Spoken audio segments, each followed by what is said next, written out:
یعنی اگر ما بیایم اونجا مشغول همین کارهایی که امریکا در منطقه است، آیا اونا تحمل میکنن؟ و طبیعیه که ما هم تحمل نمیکنیم.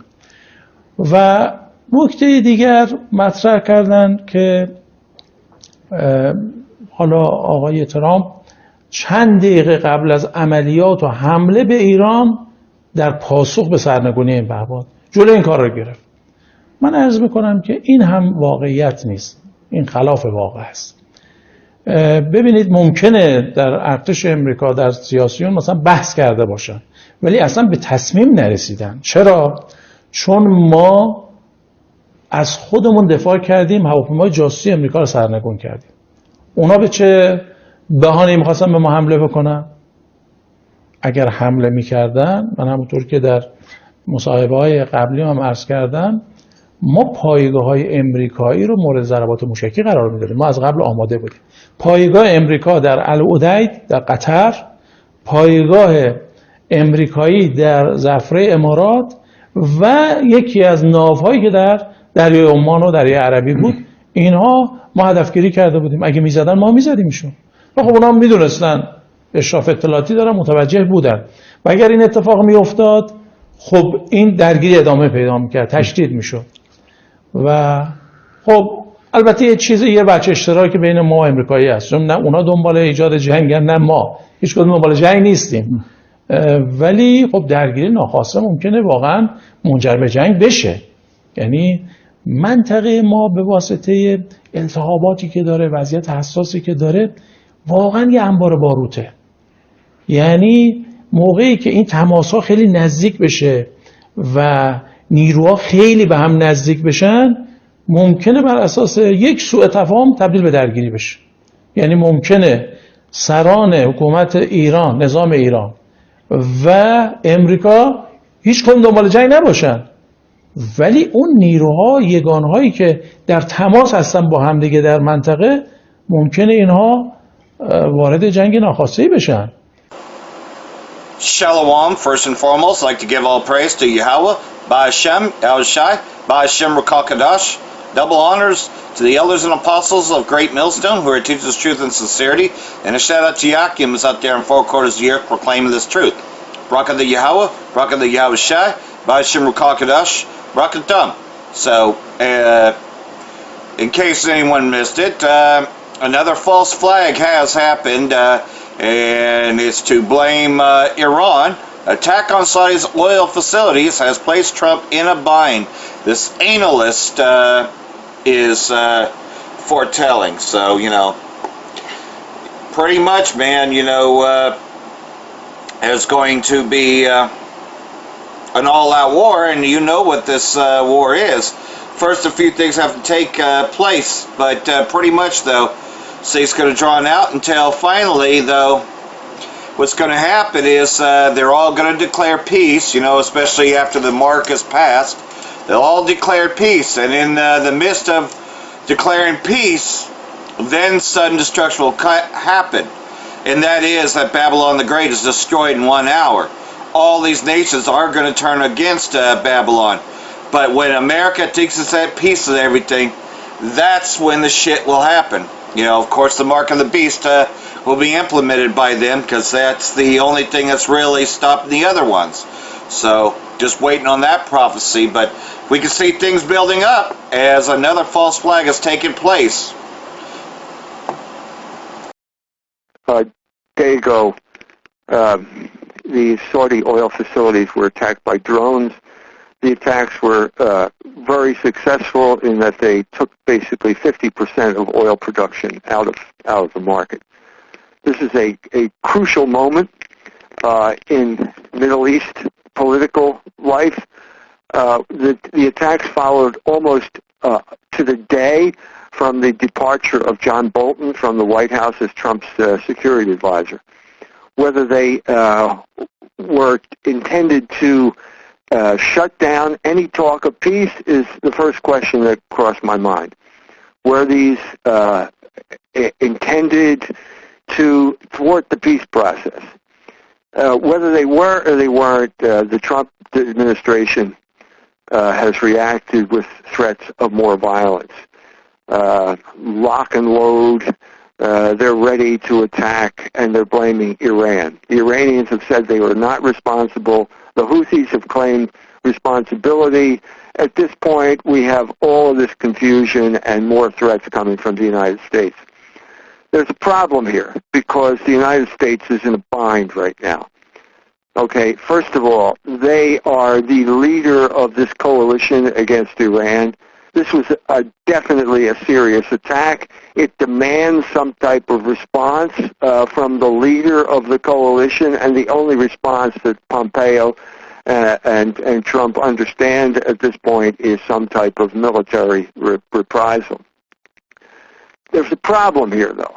Okay, this was never supposed to happen. The United States sold the Saudis something called Iron Dome, which is supposed to prevent any type of missile attack.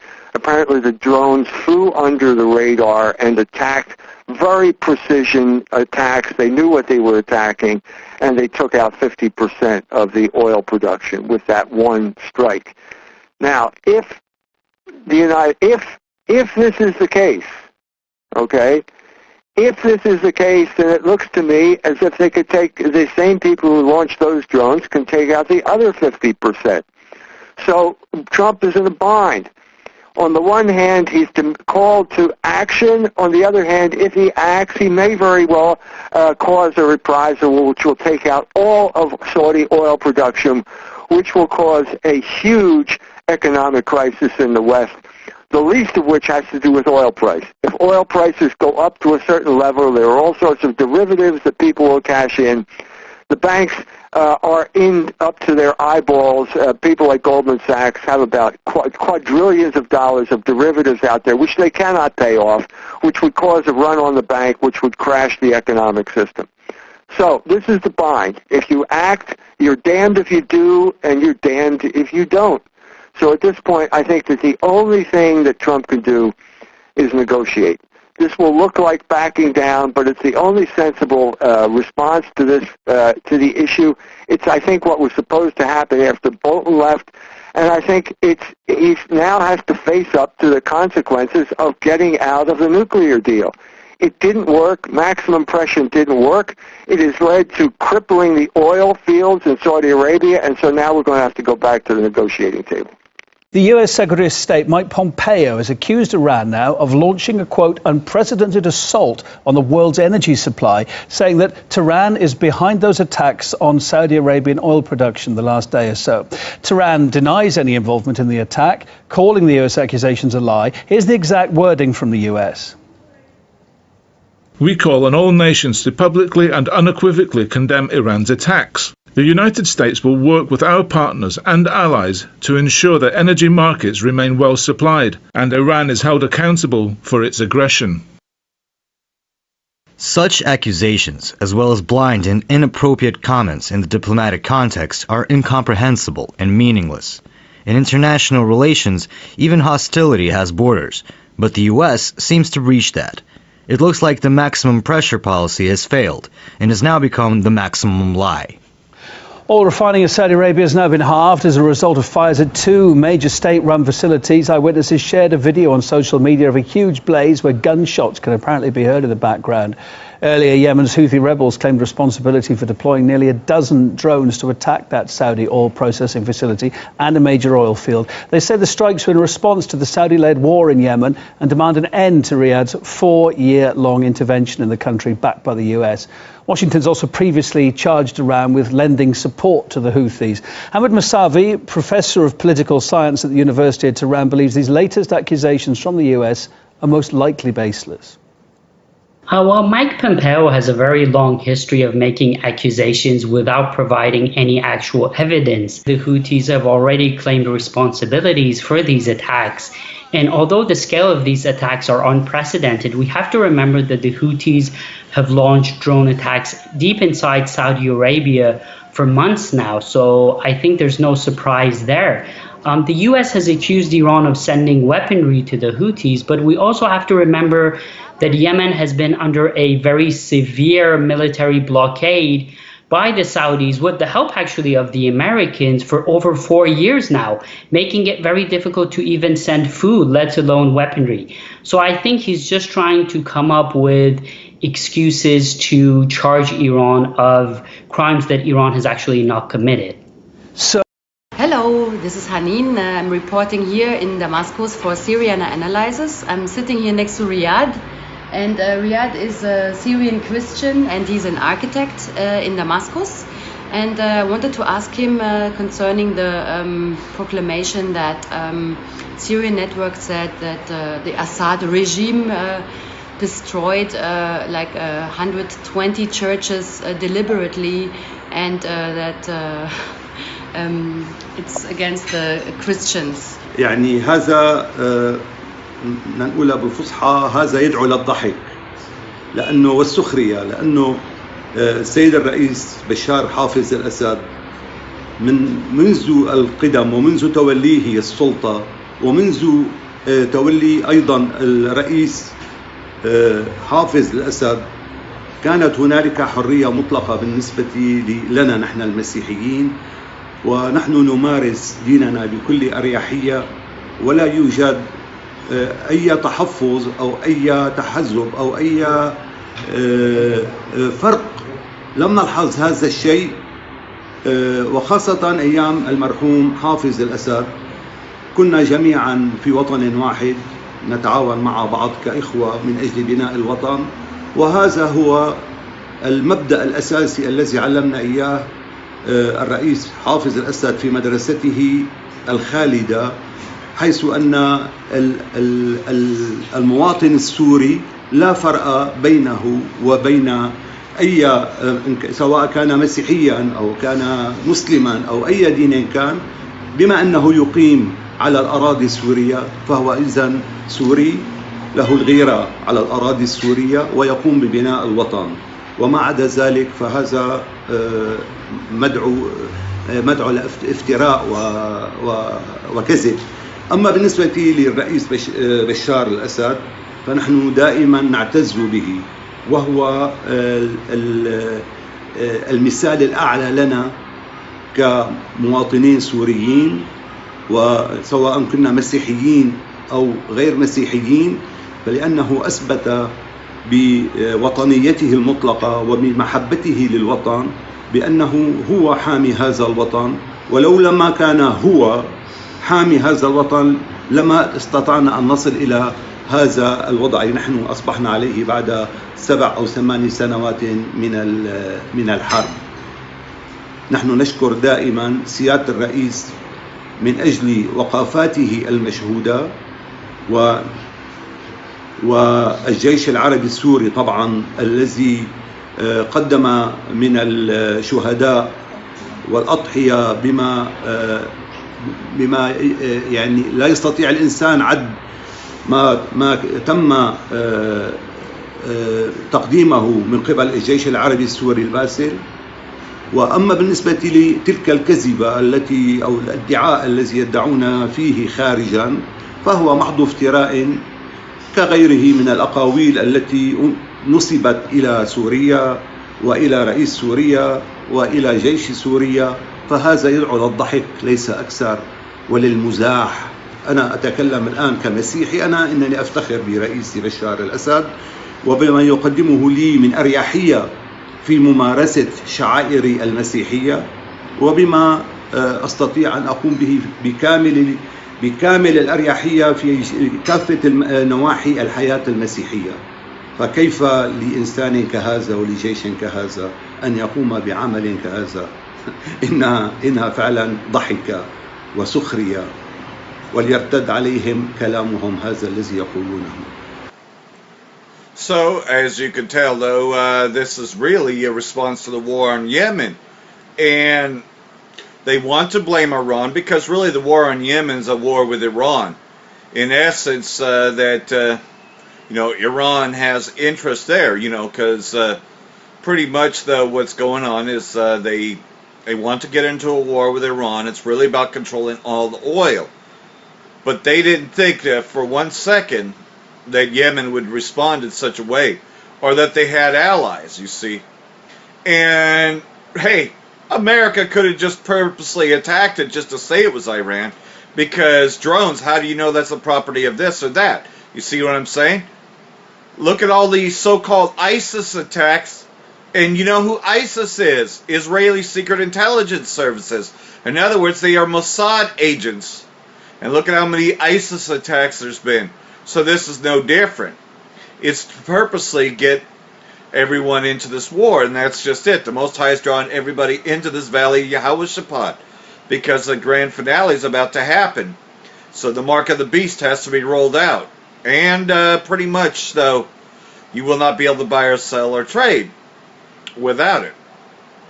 So all this is taking place. So we're very close to that. The drums of war are beating, and we're just watching prophecy unfold. And back in Syria, though, Iran had actually met with Turkey and Russia, and they had a summit in Ankara about Syria, and that the U.S. must leave Syria. So you can see why they want to escalate this war by saying that Iran attacked the oil fields, because the U.S. is being chased out. Just like Isaiah chapter 17 said, that they would be chased out. So you see the nation of rushing waters, America, being chased off. And that's what's happening, though. Pretty much, though, all these places are taking a proverb against Esau, against America. And they want America out. They're sick of America. They want them out of Afghanistan. They want them out of Iraq. They want them out of Libya. They want the U.S. out completely, because the only one hindering world peace is America. And all these nations know that. So when America thinks that it has peace, again, sudden destruction will come.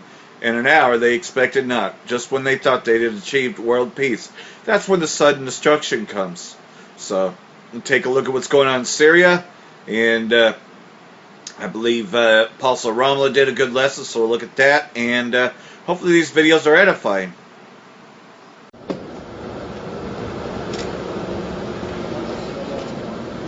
Excuse me.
bulunması noktasında tam bir mutabakat to keep the peace in the country, so all the countries came to an agreement that's the only way to achieve the peace. The Astana Forum to resolve the Syrian conflict is providing really efficient methods, and to implement these objectives, we are the only platform to make it work. To provide the peace and stability in Syria, we also need to work even more and to make all these goals come true.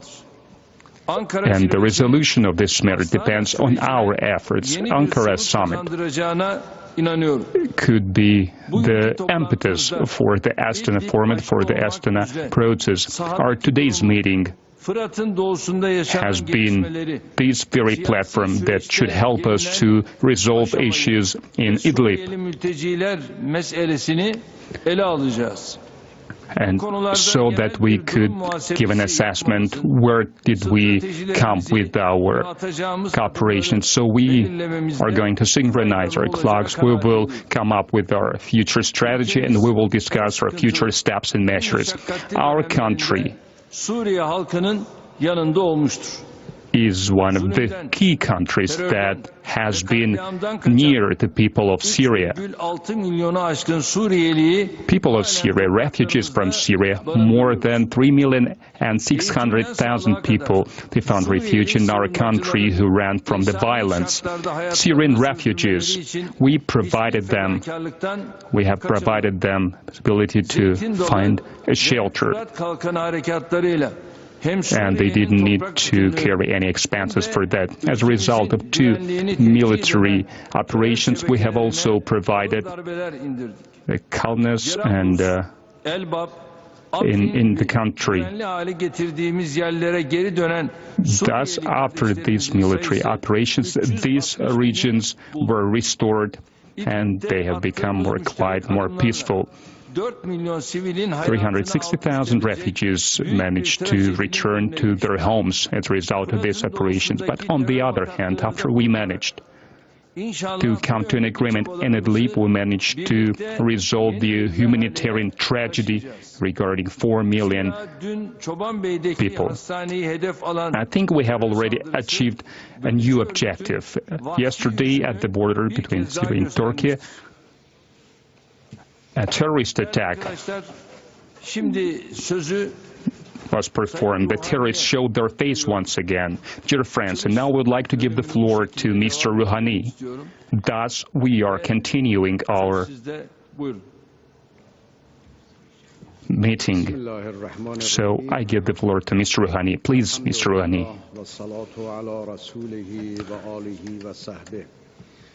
In the name of Allah, the most merciful, praise be to Muhammad. Mr.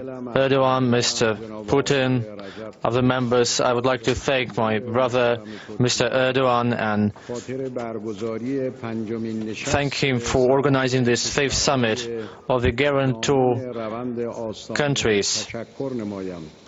And I would also like to thank the government and the people of Turkey for a very warm welcome. At the beginning, I would like to say that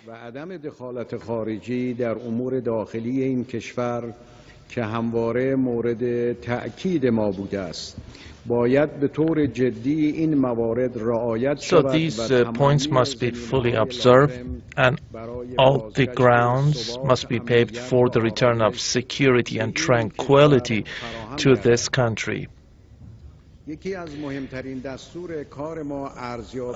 of the important points on the agenda was an assessment of the efforts made by the Islamic Republic of Iran, the Russian Federation, and the Republic of Turkey for the sake of terminating the crisis in Syria through peaceful means, and also combating terrorism and contributing to the formation of the Constitutional Committee and the return of refugees and the swapping of the detainees and the abductees, and improvement of the humanitarian condition, the reconstruction, and also an evaluation of international efforts. Now, with the passage of 2.5 years since the start of this process, there has been many achievements and accomplishments, and at the same time we are witnessing the strengthening of the status and the effectiveness of this process for helping Syria and the international community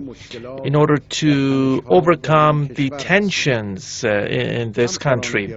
Esteemed colleagues, the Islamic Republic of Iran, like in the past, is of the view that the Syrian crisis has a political solution, only a political solution, and that can be attained through constructive interaction amongst the Syrian people. The Syrian government and people, with all their diversities, are able to tread this path, this challenging path. Since the very outset, the Islamic Republic of Iran emphasized the inefficiency of a military solution for terminating this crisis, and this is an existing reality. With the passage of close to 9 years since the beginning of the Syrian crisis, and based on the experiences attained so far,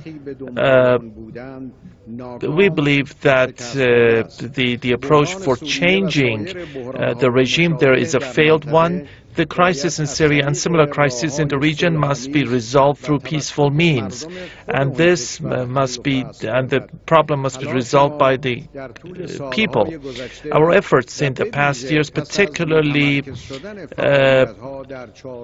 after the concentration of efforts within the Astana process, all the efforts have been aimed at facilitating the process for negotiations and also holding talks, and also at the same time encouraging the government and the opposition groups for just joining this process of dialogue. Now, the Al-Qaeda and Daesh, groups such as Al-Qaeda and Daesh, they must be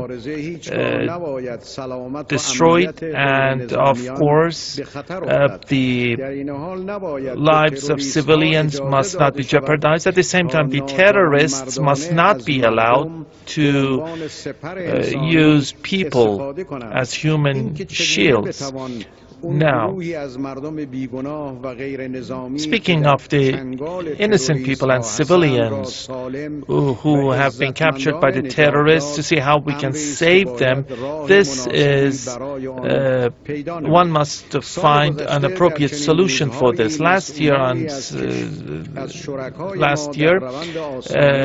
officials from our partners signed the deal, the Idlib agreement in Sochi, and also there were parts controlled by the terrorists. We supported this deal with respect to the fact that some parts were controlled by the terrorists, and also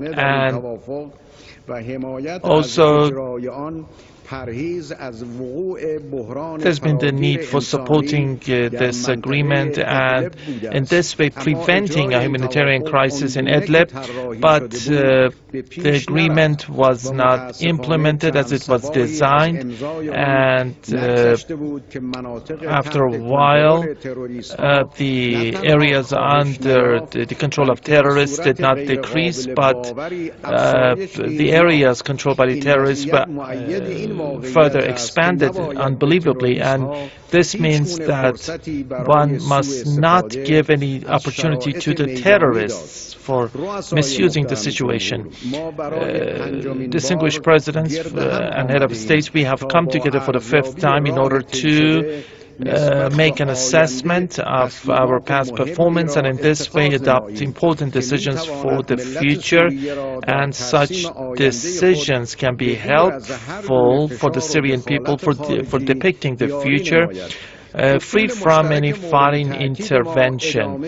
We emphasize continued combat against terrorism for its annihilation, and also holding dialogue, reducing tensions, and amending the constitution, the return of refugees, and swapping the detainees, and the reconstruction of Syria, to have an independent and free Syria, a Syria that is not threatened by others, and a Syria that would not be a base against others, a Syria free from occupation and foreign threats, and free from terrorism, a united Syria while protecting its territorial integrity, and a Syria where all the children enjoy inherent rights of citizens, and these are the Syrians that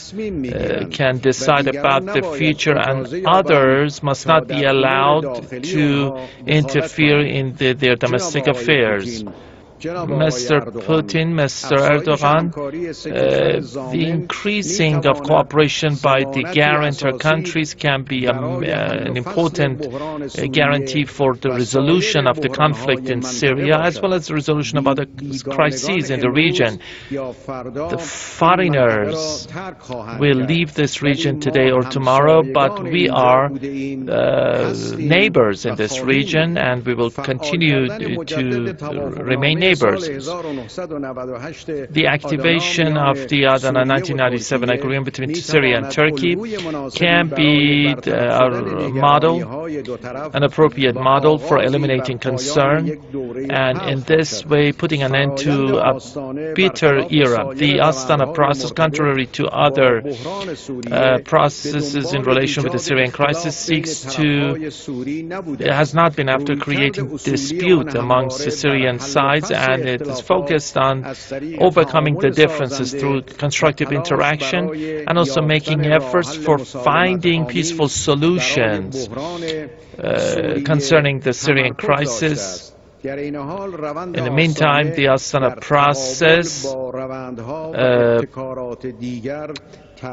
has not been designed to be in conflict with other processes. The illegal presence of U.S. forces in Syria has threatened Syria's sovereignty as an independent country. The U.S. president last year spoke of his decision for returning American troops, spoke of withdrawing American troops from Syria, but what he said, like his other remarks,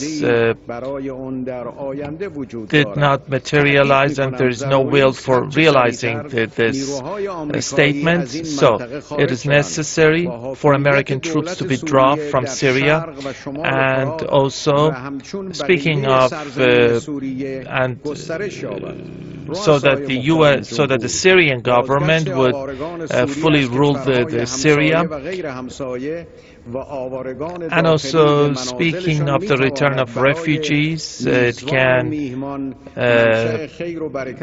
beneficial for the host countries and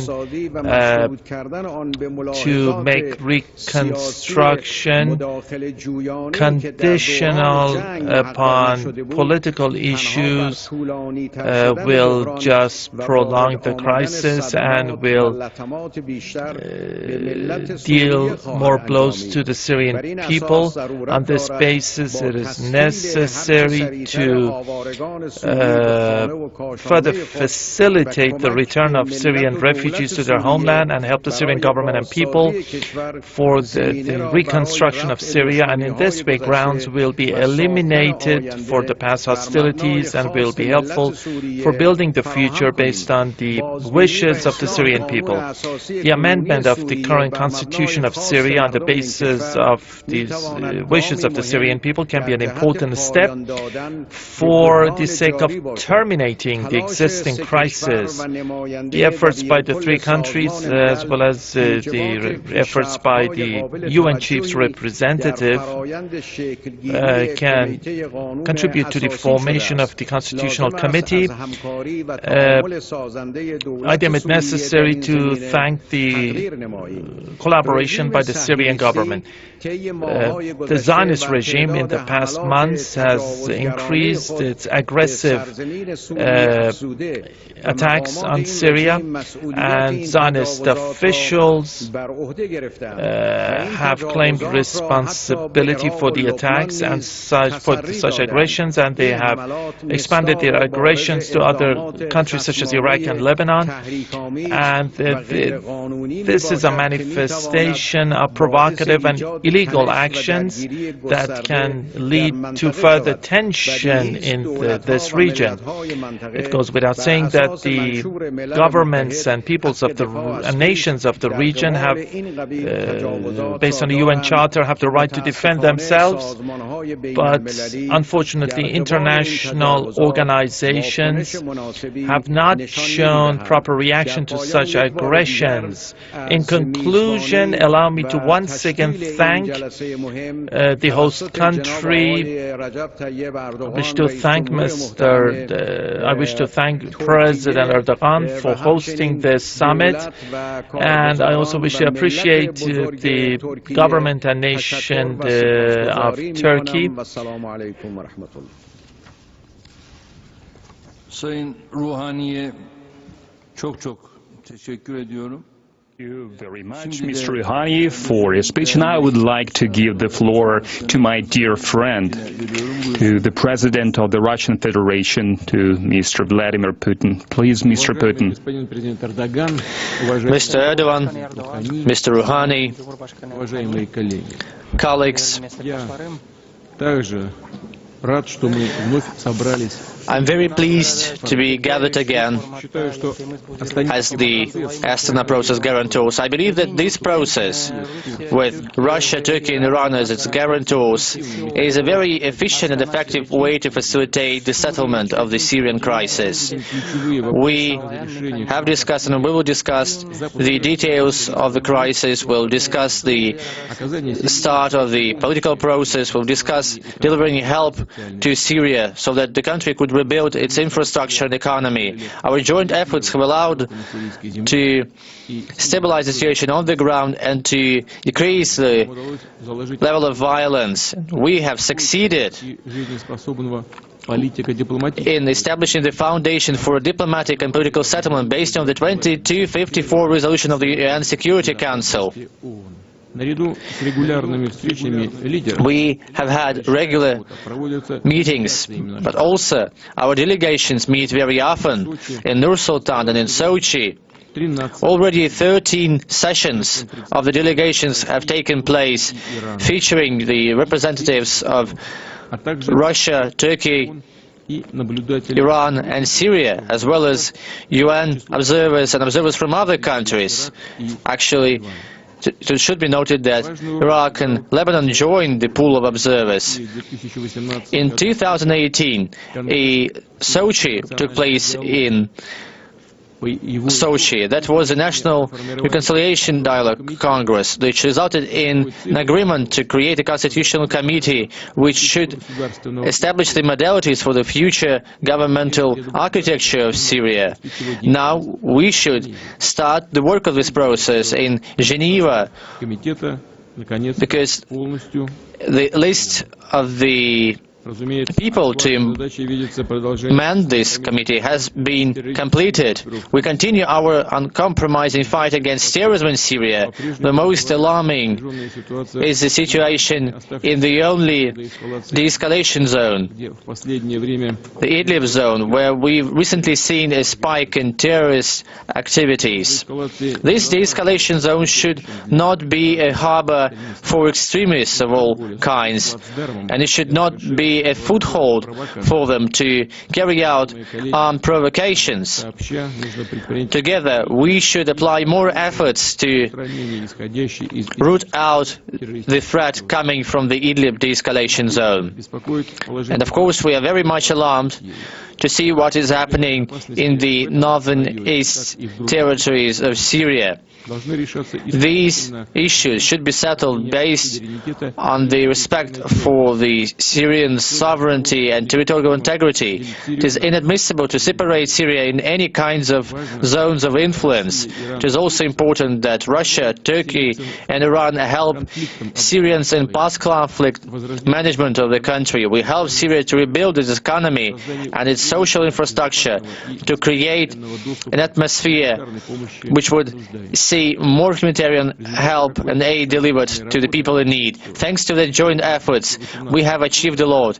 Starting from July 2018, over 390,000 people have returned to Syria and over 1 million internally displaced persons have come home. We do hope that the international community Iran especially, together with its designated bodies, will join their efforts to help Syria and will help more to restore infrastructure, to ensure water and electricity supply, to rebuild schools and hospitals. That kind of support should be given to every Syrian without any discrimination, without any politicizing this problem, and without any preconditions.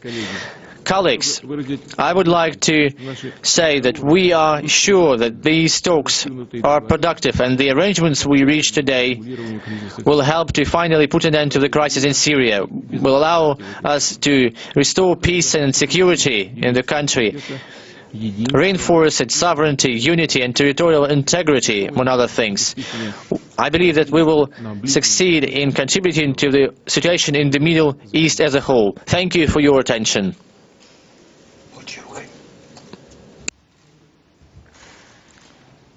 Değerli dostum Putin'e My dear friend, thank you for your speech, Mr. Putin.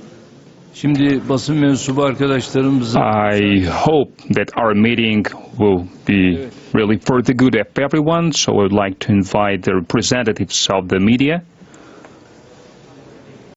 All right, guys, Dabu7 here with some updates in regards to the price of oil and what all's happening. I did a video, was waiting for a spike to come along here in the charts. It finally just now came.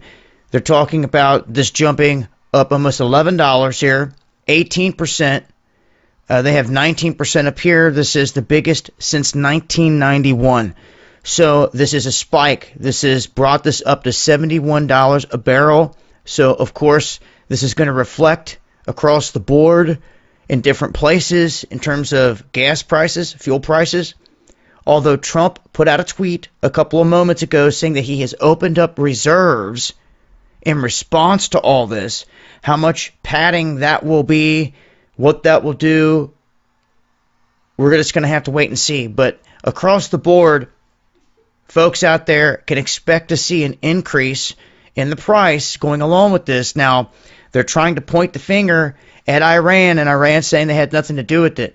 But in a setting like this, just like with Iraq, if people remember, prices went up, and because people were ticked off at the pump, they ended up saying the heck with it. If going to war means lowering the price at the pump, that's how people were starting to view it. Now, if the same tactic is being put on masses out here to get them to go along with supporting something, you need to be aware of all this. Okay, history does repeat itself if you're not aware of what's going on. Let's take a look here. At that spike, that's what it just jumped up to right there. Huge spike coming through. ICE, Brent crude, up almost 11%. And I guess it's topped out at 19%. So I will continue to watch some of these numbers, some of these charts. Let's get an update real quick. We have Trump talking about partnerships with India, Australia, and other companies here. And I don't see any other updated charts here at the moment. So that just leads me to here. I mean, I've already quoted from this. So 2 Thessalonians, or actually 1 Thessalonians chapter 5. But of the times and the seasons, brethren, you have no need that I write unto you. For yourselves know perfectly that the day of the Lord so cometh as a thief in the night. And that's what's going to happen. You know, that final hour. For when they shall say peace and safety, then sudden destruction come upon them, as a woman that travaileth with child, and they shall not escape. Yeah, because this nuclear destruction is going to destroy everything. Not to mention the chariots will also come, having great wrath. But you, brethren, are not in darkness, and that day should overtake you as a thief. Because we know what we was looking for anyways. We know we're looking for chariots, and we know that when the missiles come, as long as we know we've been doing the work, we've been pushing this word out, and been repentant, then we know them chariots are coming for us. Yea, are all the children of light, and the children of the day, and we not of the night, nor of darkness. Therefore let us not sleep as do others, but let us watch and be sober. And that's what we're doing, is we're bringing sobriety. And we are watching everything that's going on. We're not in that party spirit anymore. You know, we're well aware about what's to take place. Sure, we chill every now and then, but we are constantly watching these things. For they that sleep in the night, and they that be drunken are drunken in the night. Just like how Babylon was taken then, same way Babylon the Great will be taken in that hour. But let us, who are of the day, be sober, putting on the breastplate of faith and love, and for a helmet, the hope of salvation. For Yahweh hath not appointed us to wrath, but to obtain salvation by our power, Yahweh Shai HaMashiach, which you know how he's going to be coming back in that great cloud, who died for us, that whether we wake or sleep, we should live together with him. So in other words, we're going to live together finally. You know, our fellowship won't be from one side to another. We'll all be together. Wherefore comfort yourselves together and edify one another, which is why we put out these videos, even as also ye do. And we beseech you, brethren, to know them which labor among you and are over you in the Most High, and admonish you. So again, you know, pretty much though, you know, that's why we give double honors to the elders and apostles of Great Millstone, who brought us this truth. Otherwise, we'd still be walking in darkness, in confusion, which is what this place is called. Babylon, which means confusion. So I hope all this has been edifying. And like everything else, though, you know, get this in while you still can. For that, I want to say, Barak the Yahweh, Barak the Yahweh Shai, Ba Hashem Rakah Kadash, Wa Abba Babal. Brakathum to y'all full elect. Shalom, I'm going to put this up raw. I'm going to entitle this video, this is the bullshit you got to deal with Jake. This, you know, you got these clowns saying, why don't you go out in the hood? You know what happens when you go out in the hood? You get a lot of interruptions, and you got a lot of hood master teachers out there with their own belief system, but they'll come to you to try to teach you. Here we out here teaching. We're not here to fucking be taught. We're out here to teach y'all. If you have this master knowledge, there's hundreds and thousands of blocks in New York City that you can go to. Why are you gonna go to us and try to tell us what the scriptures say and what truth says when you know goddamn well we're not gonna listen to your black ass? Jake loves to be the center of attention, man. Jake loves to be the center of attention. I'm watching this video right here, by the way. This is HODC, which I just found out, according to Mama Waldy, aka Blackula. He said that he got news for me on my last video that HODC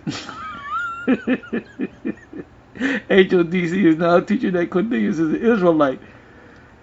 So basically I said good. I said it's all good. I said, but what they need to do is start going out in the highways and the byways. And here they are. This was put up like a month ago. Anyway, this is HODC camp. HODC camp. Elder Barak. Black ex-Muslim thinks America and politics will save the black man. Well, I ain't see that part, but this is what you get with Negroes, man. When you go to the hood, all you motherfuckers that say, why don't you go out in the hood? Why don't you go out in the goddamn hood, man? So you can get a goddamn headache. Okay, we use the Most High set up the YouTube for us to go out there and use. Really, the streets is the backdrop right now, because if you want to hear the truth, you know where our page is at. You got to go right where Jake is, so Jake can fucking waste time mumbling and stumbling over their words. Anyway, I'm 46 minutes in. This is maybe, I don't know. I'm sorry, I'm 32 minutes in of a 46-minute video, and this guy comes up. Let me go to him, and the guy keeps saying the same thing. Is David a prototype of the Messiah? And he quotes a certain amount of scriptures, which he doesn't understand those scriptures. The thing about Jake don't understand shit, but they think they're master teachers. And anytime you go to the hood this is what the fuck happens. Oh, that's not the way. The way is we're really grays. We're really alien from the planet Zingo, and the egg was dropped and we hatched, and that's where the Negro came. And you know, niggas that actually follow you, man. That's why, man, the Most High did what he did to the Bahamas, because all them jakes down there were following the so-called white Jesus, and that's good for the ass. And I'm not shedding a tear for him, man.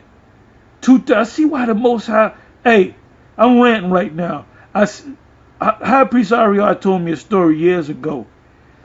He said when he was young, he said Abba Bivens used to always say he can't wait till the Most High get rid of these 2/3. Like he had a hatred, sort of a hatred for the 2/3 because they wasn't right and they couldn't get it. And they would buck up against him. Ultimately, it was Jake that killed him, beat him up and killed him as an old man. And them niggas, they gonna fry in hell. And the Most High gonna make a special hell and fry him up, and then dip him and then bring him back to reality, man. You know, I'm just coming with my emotion. There should be a hell for the motherfuckers. Most High should fry him up for a couple of days. Anyway, Ariel used to say when he was young, he said he couldn't get it in his mind, straighten his mind that the Most High gonna kill more Israelites. 2/3, 66.6% of them. He couldn't get it, but then when he, through his experiences of life and him growing up, he said now he can see crystal clear that these 2/3 of our people gotta go. They just gotta go, man. Anyway, with that, I just ranted. I didn't bring out no scriptures or nothing like that. I just ranted because I came across this video. Anyway, it's on to the next one. Shalom. I'll put this up raw.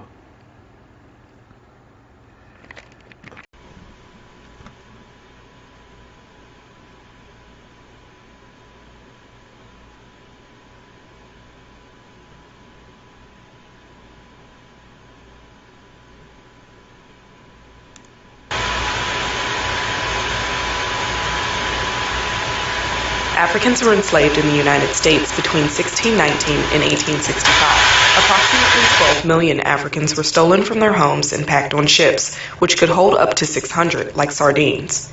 Many died or jumped overboard during the Middle Passage to America. The Middle Passage was a route that transported slaves from Africa. The route started in Europe, stopped in Africa, then continued to North and South America before returning to Europe. Most enslaved Africans, over 5 million, were taken to Brazil. Just over 300,000 arrived in America.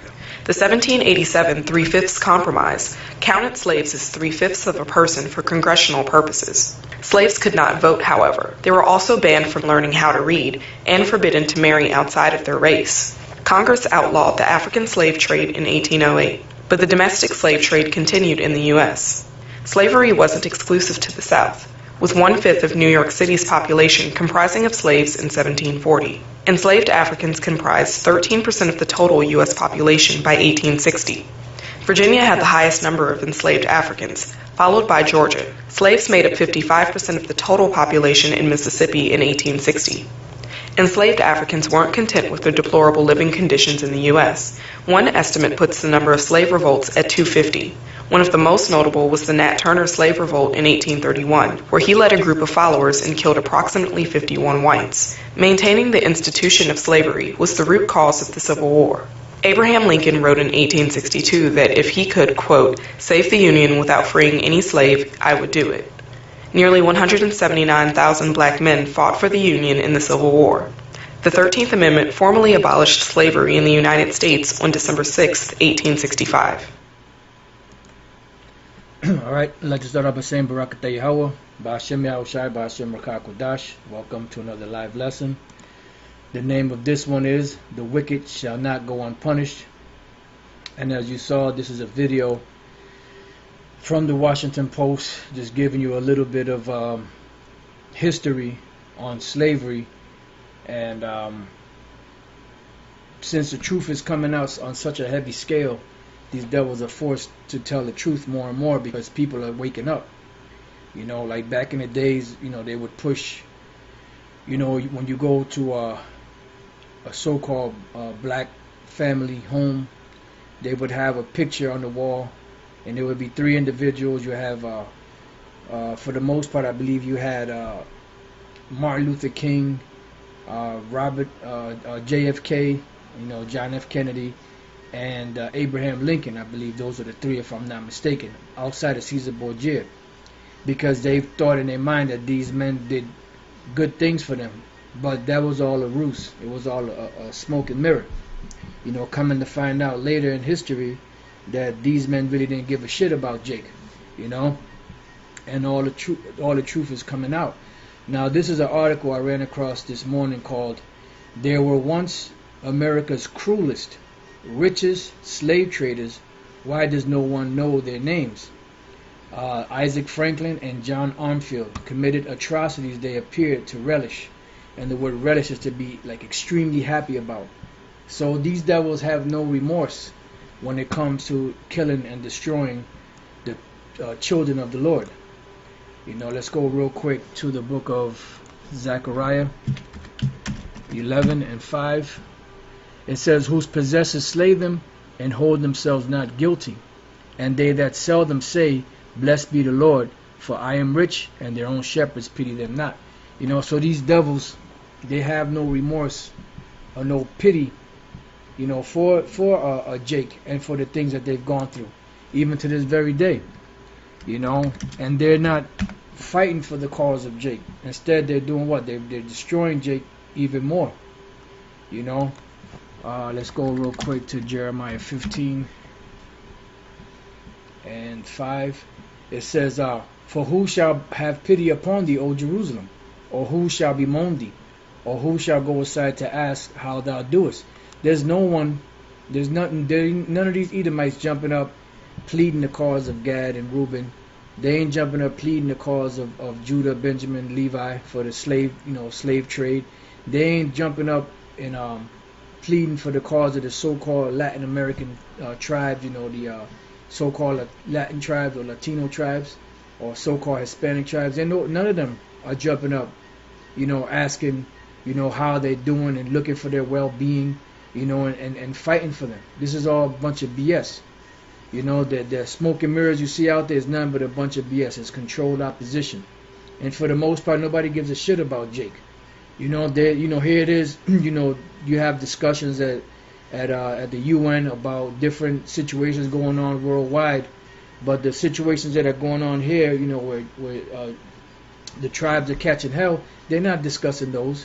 They're talking about going to these different foreign lands. Why? Because they want to go into those lands because they have some type of interest in a resource, or getting in that land to get next to another land that has resources that they need.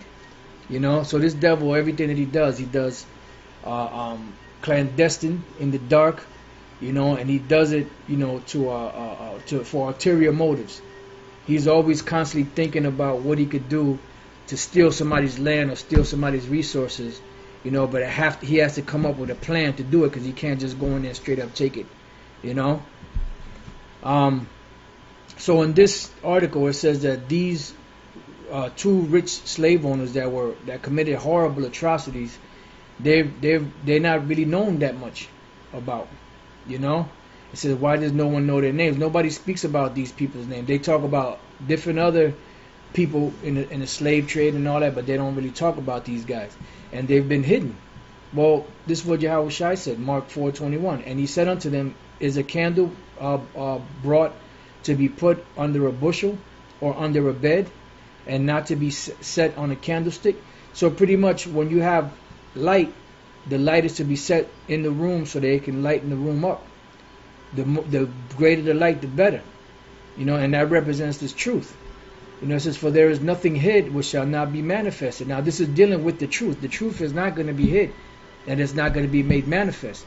But also all of Esau's deep, dark secrets are coming out to light now. Why? Because the word is shining light on it. So it says, for there is nothing hid which shall not be manifested, neither was anything kept secret, but that it should come abroad. If any man have ears, let him hear, because the truth is coming out on these devils. It's been coming out.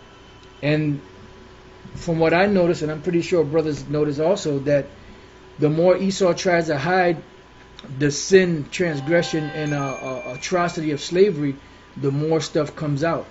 The more stuff just starts to spill over. because that's the Lord causing this stuff to spill over, you know. Because when you're bringing someone, when you put someone on trial, the thing that the prosecutor does to the defendant is what? He goes into every bit of evidence and witnesses that he has to cement and make their case ironclad. So what the Lord is doing with his words and all of the shit that Esau has done, he's cementing their what's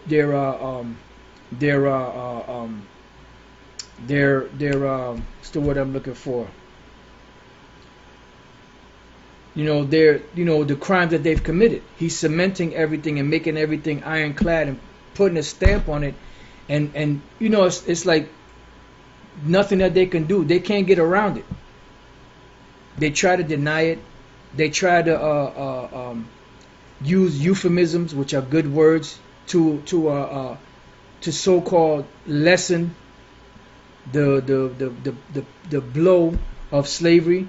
Instead of calling them slaves or servants, they want to call them workers, which when you look at the word worker, it is slavery. But that's a more PC or politically correct term, you know, to where people say, oh, well, they were just workers. What's wrong with that? You know, because they don't understand the definition of words, you know. But the slavery and the beatings and the rapings and all that, and the stealing and kidnapping from the land, they want to try to push all that under the rug. And the more they push it under the rug, it just keeps coming back. They'll push it under the rug, but there's so much shit that it keeps coming out the other side in you know, different ways. And sometimes it comes back out the same way that they try to hide it. So that's why Yahushua said that there's nothing hid, for there is nothing hid which shall not be manifested, which is this truth. And in this truth being manifested is also manifesting the Esau's bullshit and being filtered through the word, to show that they have to pay for these things. Neither was anything kept secret, but that it should come abroad. So now let's read some of this article. I had a bunch of tabs with some precepts that were coming to mind and some stuff that I looked up. It's not in any proper order, so Lord's will, this will be edifying, and we can get through it and you know, make sense of the precepts and, you know, whatever else the Lord, you know, the Spirit of Yahweh B'Shem Shai feeds me with, I feed you brothers with.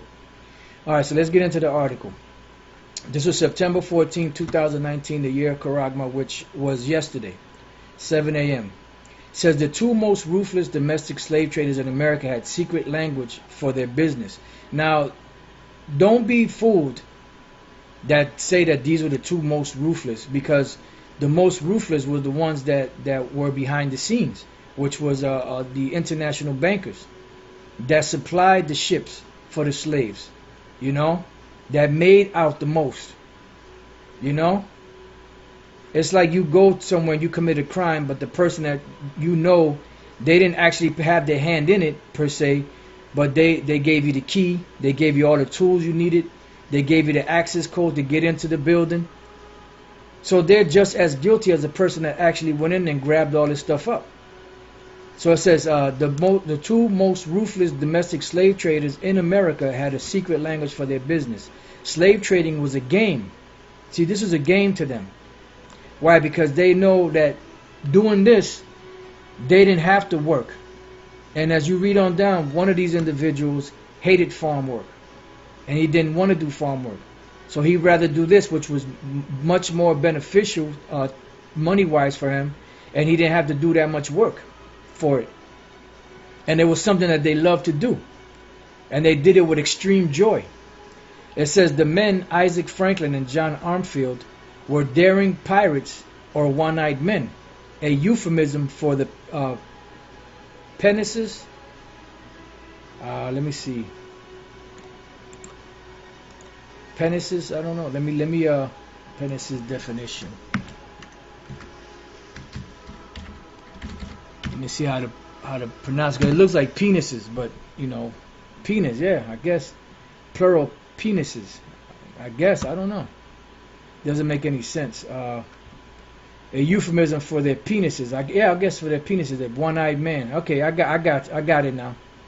Yeah, the one-eyed monster. I got it. The women they bought and sold were fancy maids. See, so they use what? Fancy maids as a term, a euphemism for what? For whores, prostitutes, a term signifying youth, beauty, and potential for sexual exploitation by buyers or the traders themselves. And we know that everything that these devils did, they're going to have to pay for. And it says rapes happen often. All right? And we know that the Lord said that they're going to have to pay for that. Deuteronomy 30:7. And the Lord, thy power, will put all these curses upon thine enemies and on them that hate thee, which persecuted thee. Why? Because when you go into the actual curses, which these curses are going to be being slowly but surely transferred over to Esau, one of the things that is said, let's see if I can find the verse real quick. Right here, Deuteronomy 28:30. Thou shalt betroth a wife, and another man shall lie with her. Thou shalt. So pretty much that's what they did. You know, they took the women from Jake because the night when Jake was about to get so-called married, what happened? They would the so-called master would come in, and he would have to have her first before you can have her. And then when he gave it to you, all defiled, from time to time he would come back and still have his way with her. So they got to pay for all of that. And although when we read in the book of Lamentations, okay, let's try.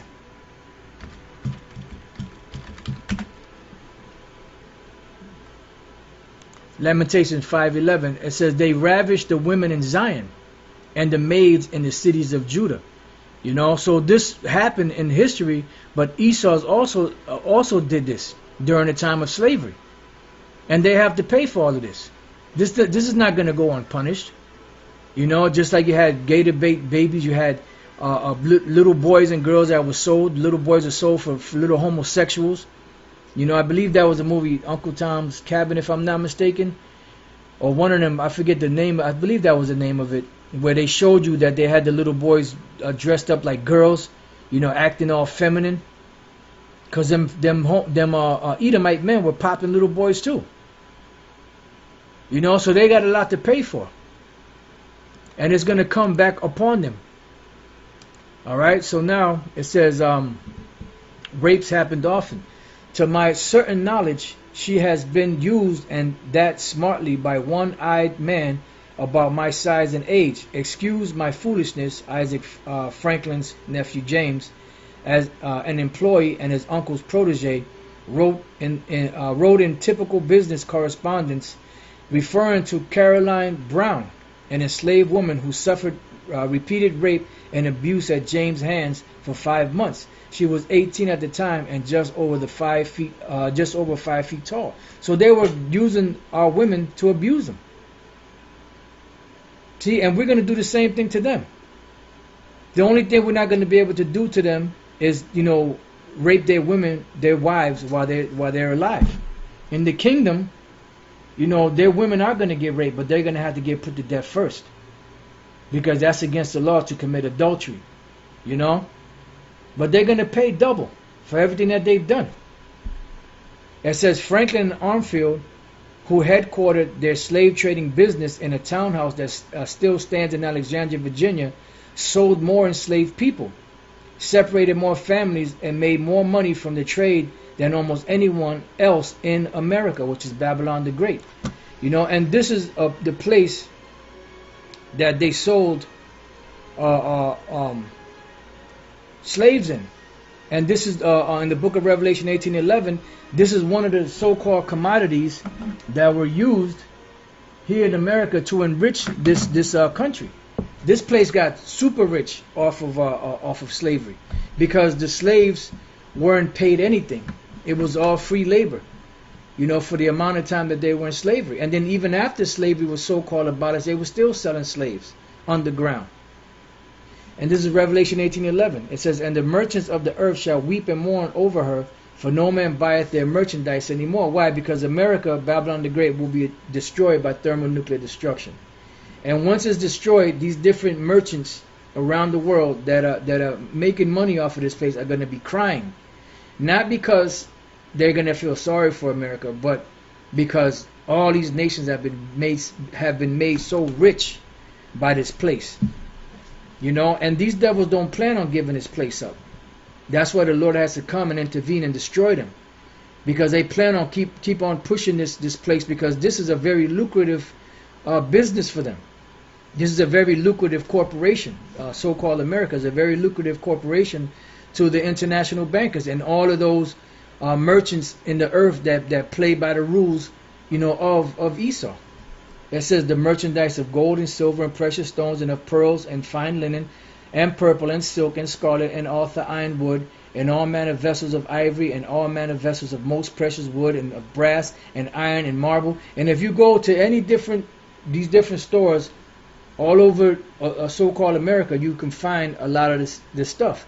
Now, if you go to Manhattan, you can find the wholesale district, and you can find every bit of all of this and more being sold out there. You know, because America is Babylon the Great. You're not going to the Vatican City over there and you can buy all of this merchandise. You know, and all nations on the planet Earth are coming to buy that merchandise from them. They're not equipped like that. But America is, because America is Babylon the Great. And it goes on to say, and cinnamon and odors and ointments and frankincense, because you have spices, you have different colognes and incense, you know, and oils. It says, and wine and oil, because you have a lot of wine that is imported from these different nations. So you could go to the liquor store right now and you could go to the wine section and you'll see wines from Italy, wines from France, wines from Spain, wines from Argentina, Chile, you know, wines from all over the world. It says an oil and fine flour and wheat, yeah, because this is a big this place makes money off of food and the ingredients of food. And beasts, you could buy horses, you could buy sheep, cattle, and sheep and horses and chariots. You could buy all different cars from all around the world are being shipped to America to be bought. And slaves and souls of men. So even unto this very day you have slaves and souls of men that are being sold. Because slaves are done underground. You best believe somewhere in America you have slaves that are still being sold underground. And a lot of those, you know, are women, you know, that are being trafficked as prostitutes, you know, a majority of them against their will, you know, possibly all of them against their will, you know. So you still have slavery here in America, but it's just underground now. And this place was made rich off of the slave business. So why would you shut down a place that you made so much money off of and are still making money off of? They don't plan on, see, they plan on keep on going. You know, they thinking that it's going to last for generations after generation, like it says in Psalms the 49th chapter, that their houses shall continue to all generations. And it also says in souls of men, which is these celebrities, whether they singers, rappers, movie stars, or whatever, that sell their souls. You know, athletes that sell their souls so that they can have a better life, so they can have that money, you know. But the main point here is what? Slaves, you know. It says between the 1820s and 1830s, the two men reigned as the undisputed tycoons of the domestic slave trade, as Smithsonian Magazine put it. As the country marks the 400th anniversary of the arrival of the first enslaved Africans in Jamestown, Americans are being forced to confront the brutality of slavery. See, they have to confront it now, because what's happening right now is that the Lord is causing this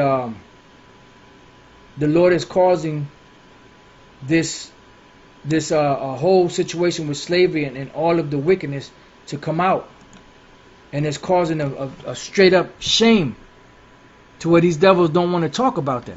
They want this thing to go away, but it's not going to go away, because this is all part of the plans of Yahweh Bashem Yahushai.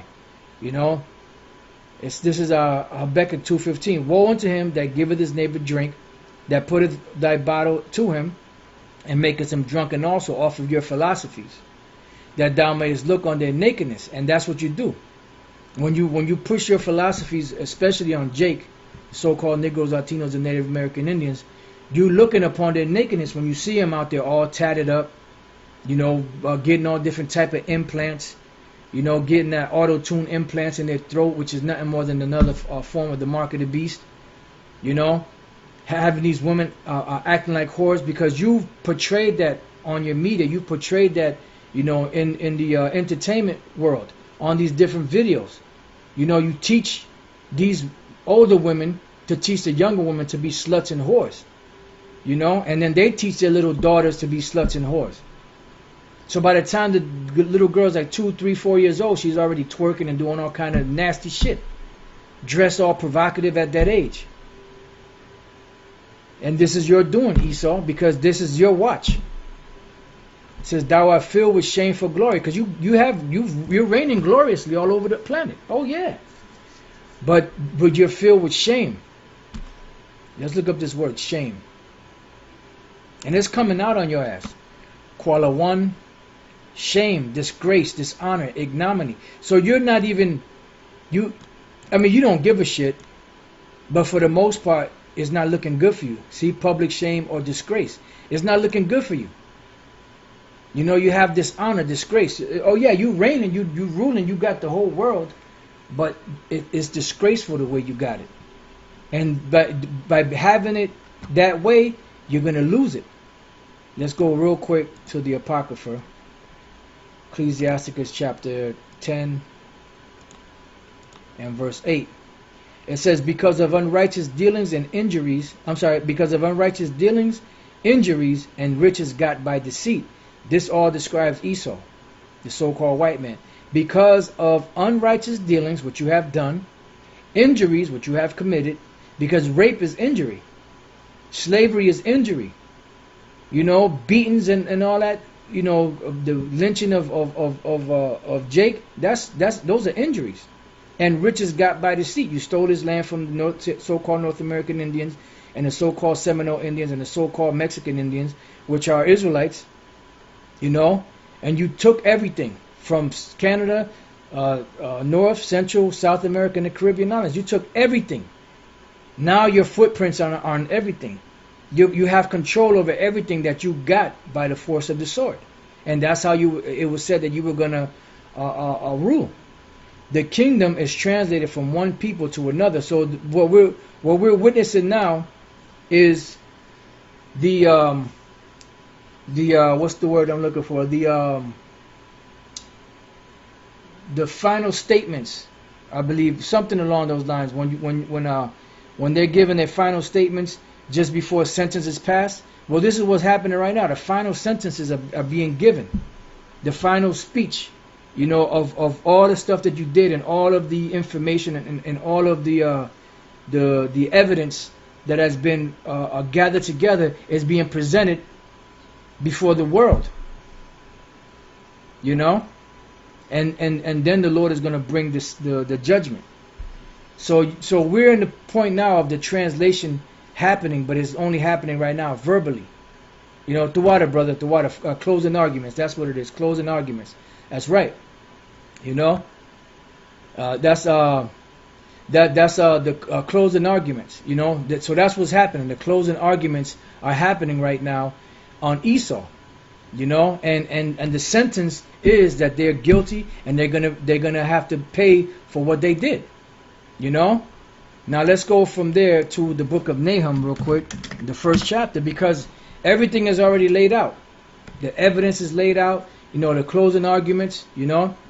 Nahum chapter 1 verse 3, it says, the Lord is slow to anger, and matter of fact, let me start at 2. The Most High is jealous, and the Lord revengeth. The Lord revengeth and is furious. The Lord will take vengeance on his adversaries, and he reserveth wrath for his enemies. So the Lord is reserving wrath for his enemies, and this is why it says that, what if the Most High, willing to make his power known, endure with much long suffering the vessels of wrath fitted for destruction? Which is who? Esau. When you go back into Romans 9 chapter, it explains to you that those are the Edomites. And they were taken of the same lump, and they were created to be vessels unto dishonor, and they are reserved for the day of wrath, for the day of destruction. Let's go real quick to Proverbs 16, and we'll come back to this. Proverbs 16:4, the Lord hath made all things for himself, yea, even the wicked for the day of evil. And that's right. So the Lord has made everything for himself. Everything you see created, the Lord created for himself.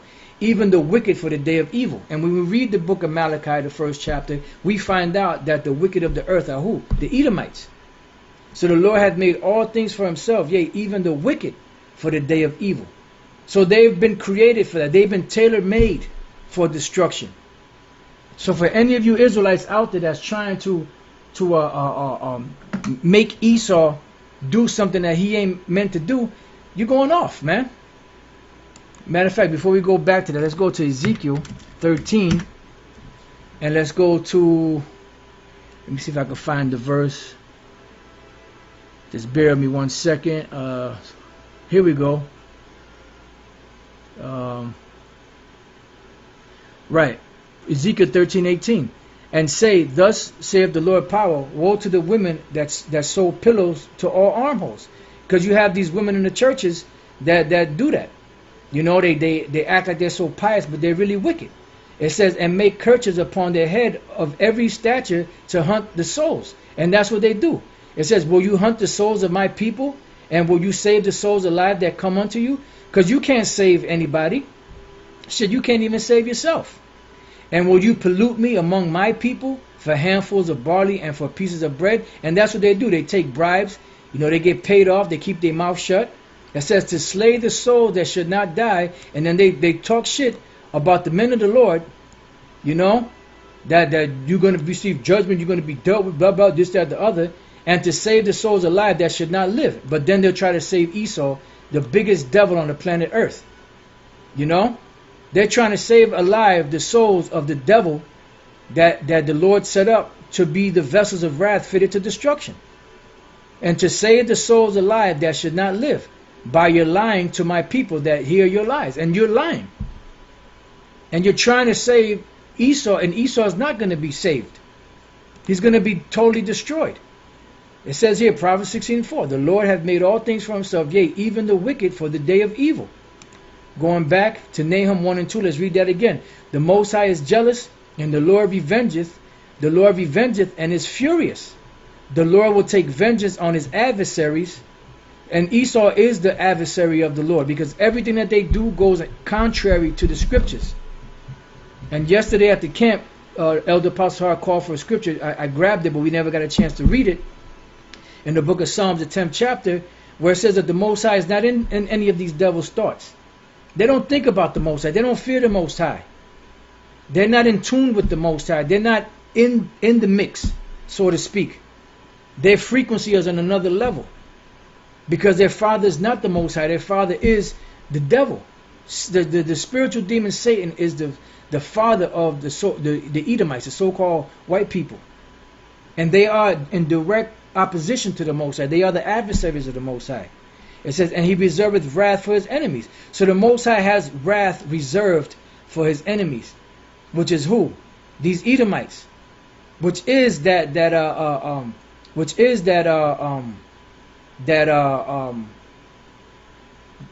people that are reserved for the Lord's judgment. You know, it says the Lord is slow to anger and great in power, and will not at all. So he said he's slow to anger. That's why he says, what if the Lord, willing to show his power, endured with much long suffering the vessels of wrath fitted to destruction? Because the Most High wants to destroy these devils, but he has to suffer them, because for his word's sake. And until his words are not fulfilled, he can't make a move, because his word is bond. He stands by his word. It says the Lord is slow to anger and great in power, and will not at all acquit the wicked. So the Most High is not going to acquit the wicked. He's not going to set them free. He's not going to give them clemency. He's not going to give them mercy, because they put their hands on the Lord's people, and they fucked up when they did that. Let's go real quick to Zechariah chapter 2 and verse 6. Verse 8.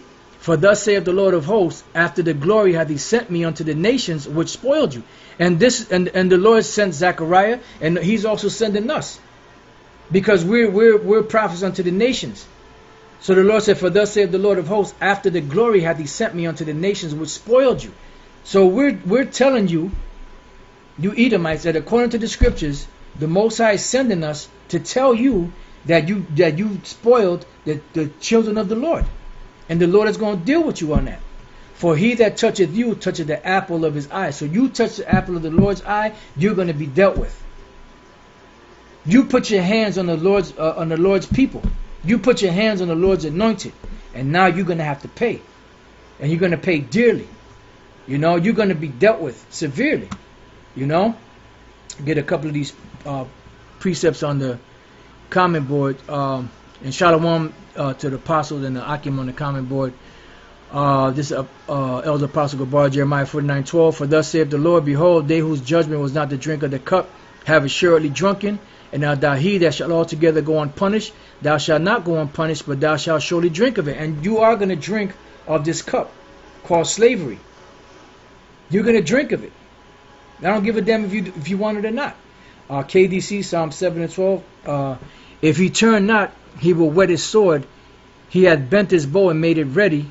He hath also prepared for him the instruments of death. He ordaineth his arrows against the persecutors. Right, because the ultimate thing is the missiles, and that's what's going to totally make you really pay. Because it's impossible to make these devils pay everything right now. So the first part of it is destroy them here in America, Babylon the Great, and then put them into slavery, and then they'll pay. You know, because the destruction is only going to be a small amount of payment. Behold, he travaileth with iniquity. That's what they do, and he hath conceived mischief and brought forth falsehood. It's like a woman that's pregnant. She conceives seed and has children. These devils, iniquity is what got them pregnant. They conceive mischief, and what they bring forth is what? Falsehood. So everything that they do in wickedness. Why? Because they are the wicked. And you would be a fool to expect anything different from the wicked. If the Most High created this devil to be the wicked, you'll be a damn fool to expect him to do the right thing. It says he made a pit and digged it, and is fallen into the ditch which he made. His mischief shall return upon his own head, and his violent dealing shall come down upon his own pate. So this, what we're reading here in this article of these slave traders that are not well known, they were the cruelest and richest. This goes for all the Edomites that had Jake in slavery. They're all going to have to pay. It says, his mischief shall return upon his own head, and his violent dealing shall come down upon his own pate. Elder Apostle Gabar put Proverbs 17:15. He that justifieth the wicked and he that condemneth the just, even they both are abomination to the Lord. Yeah, and that goes to you Israelites out there that are condemning the men of the Lord, and you're justifying the wicked, these Edomites. You women that's trying to save these Edomites, you're going to be condemned. Proverbs 11:21. Yeah, that's right. They think they're the Most High. That's right. Proverbs 11:21. Though hand join in hand, the wicked shall not go unpunished, shall not be unpunished, but the seed of the righteous shall be delivered. That's true. That's right.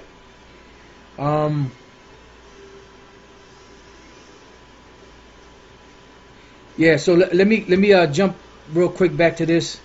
Let me get to this verse again. Zechariah 2:8. For thus saith the Lord of hosts, after the glory hath he sent me unto the nations which spoiled you. See, so we've sent unto the nations that spoiled us. Why? For he that toucheth you toucheth the apple of his eye. So you fucked up, man. You touched the precious thing in the sight of the Most High. Salaki, there was a precept that just came to mind. Okay, Isaiah 28. Because the Lord sent us to you. And he sent us to you what? For what? For your judgment. You know? And all we're doing right now is we're just speaking. We're just speaking words. Which are the words of the Most High. And eventually the Lord is going to cause these words to take root and to come get you. Ezekiel, I'm sorry, not Ezekiel. I went to Isaiah, Ezekiel, except the right one. Jeremiah 28. Jeremiah 28:8. The prophets that have been before me and before thee of old prophesied both against many countries and against great kingdoms, of war and of evil and of pestilence. See? So this is what the prophets are supposed to be doing. So when people say you're prophets of the nations, yeah, you're right. We're not just prophets to the nation of Israel, but we're prophets to the nations to let them know that they're going to be dealt with, that they have a judgment coming to them. And when you read through the book of Jeremiah, the 28th chapter, and other prophets, but Jeremiah has a lot of instances where the Lord says, speak against the Ammonites, and speak against the Moabites, and speak against the Edomites, and speak against the Egyptians, you know, because they're supposed to be told where they're going to go and the judgment that's going to come upon them. So going back to the article, it says, as the country marks the 400th anniversary of the arrival of the first enslaved Africans, which are Israelites, in Jamestown, Americans are being forced to confront the brutality of slavery. They're being forced to confront it, not only by the things that they've done, you know, and the information that's coming out, but also by the prophets of the Lord out there on the streets teaching and bringing it out of the scriptures. Because the main witness of all this wickedness is what? The scriptures, the Bible. And that's why these devils hate the scriptures. They only use it when it benefits them, or when they think it benefits them. It says, and of the people who profited from it, and they profited from it. And guess what? You profited from it, and guess what? You're gonna be destroyed for it. Let's go real quick to Ecclesiastes 8. Ecclesiastes 8, verse 9. It says, and this have I seen and applied my heart unto every work that is done under the sun. There is a time wherein one man ruleth over another to his own hurt. So you ruled over us to your own hurt. Let's see. Let's look up the word rule.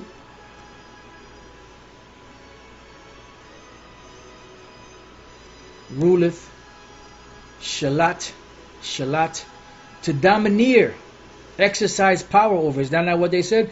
Servants, obey your masters in the Lord. And they use that all out of context. Dominate. And they straight up dominated. They have mastery.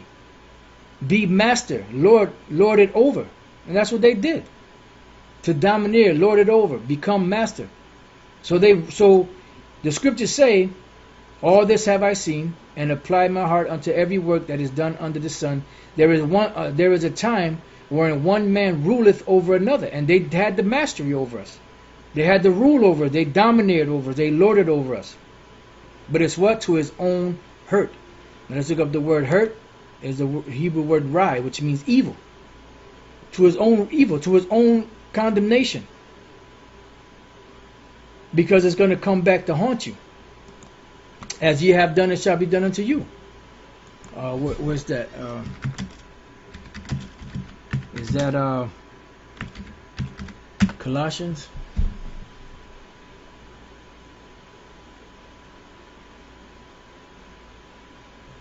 Let's see.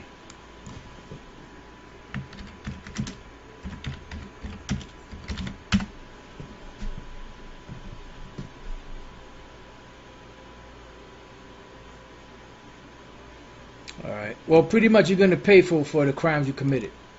You know. All right. So now let's go read on. Few profited more than the two Virginia slave traders. That's a lie. Because you had all them international bankers that profited way more than these two clowns here. Their success was immense. The duo amassed a fortune worth several billions in today's dollars off of the backs of slaves. You know, because they were transporting the slaves, and retired as two of the nation's wealthiest men, according to Joshua Rothman, a professor of history at the University of Alabama, who is writing a book on Franklin and Armfield. Which these are two American devils, but this guy that's writing is a Amalekite, and they had a big part in it because they were the ones that were providing the ships.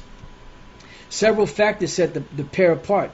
Rothman explained. For one thing, their timing was impeccable. They got into the domestic slave trade just as the cotton economy and American demand for enslaved labor exploded, and quit right before the United States sank into the financial panic of 1837.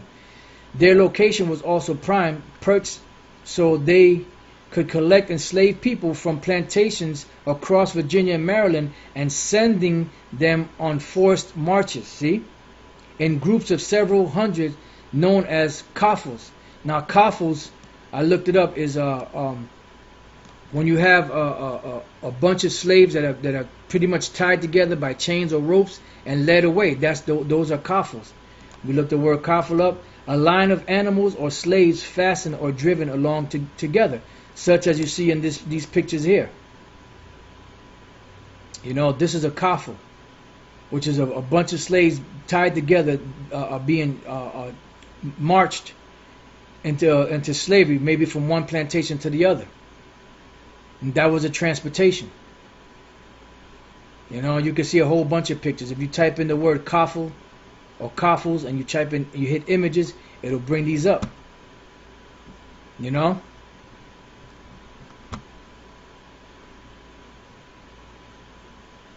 Alright, so going back to the article, it says, or on tightly packed ships along the Atlantic coast to the deep south. And you see that here. They were tightly packed ships. They were so tight, there was barely any room to move. These Israelites, these Jakes had to fight for a little position. You know? You could barely move. You had to shit on yourself. You had to pee on yourself. Which when you shitted on yourself and peed on yourself, it got on other people. The shit was deplorable and disgusting. So these devils got a lot to pay for, man. And they pretty much stacked Jake in these cargo slave ships as if they were goods, wares, because they were selling them, you know, here and throughout. As the scriptures say, that slaves and souls of men. You know, and what does the scripture say about selling someone into captivity? That they're going to go into captivity. You know? Let's go there real quick. Hey, because everything is in the scriptures. Revelation 13:10. He that leadeth into captivity shall go into captivity. He that killeth with the sword must be killed with the sword. Here is the patience and the faith of the saints. And this is what we're patiently waiting for the Lord to bring this devil down, put us back into power so we can have the upper hand and we can have the pleasure in slapping chains on these devils and on the other nations. And it's going to be a pleasure. All right?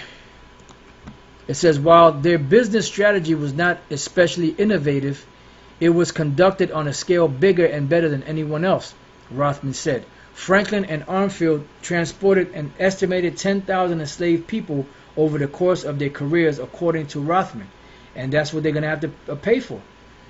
Let's go to another one. Let's go to Exodus 21:16. And by the way, I put that article in the description box in case anybody wants to read the rest of it, because I'm going to read a little more, but it's not long, but you know, I'm not going to read the whole thing. Exodus 21:16. And he that stealeth a man and selleth him, or if he be found in his hand, he shall surely be put to death. So they stole, they sold, and they're found in his hands. And they're still found in this devil's hand. We're still found in this devil's hand. He shall surely be put to death. So the penalty for putting someone into captivity is what? Death. And that is the sentence that the Lord is going to bring upon you devils. Because after you serve your captivity, guess what? You're going to be rounded up as a nation and burnt. And that's it. And you'll be your spirit will go back into the heavens, you know, and whatever the Lord's going to do with you after that, as far as, you know, if he's going to bring you down as if you do come back now, you're not coming back as Edomites first and foremost. You're not going to come down with that fluorescent skin that you had. You know, there's going to be if you do happen to be on the earth, maybe mingled among the nations as it was taught at One West. You know, we don't know for sure. We'll find out when the time comes among the dark nations. But there won't be an Edomite nation, and there won't be people walking around with that fluorescent skin, that leprosy that you got. They're the ones who turned the business of selling humans from one part of the U.S. to another. See? So they made it into a business, into a very modern, organized business. No longer, so we read it that they're not going to be able to sell slaves. It says no longer just one trader who might move a few people from one plantation to another, said Maury D. McInnes, a professor of the University of Texas at Austin who studied the cultural history of slavery. They created a modern machinery to support the business of human trafficking. See? And the scriptures speak about your much traffic.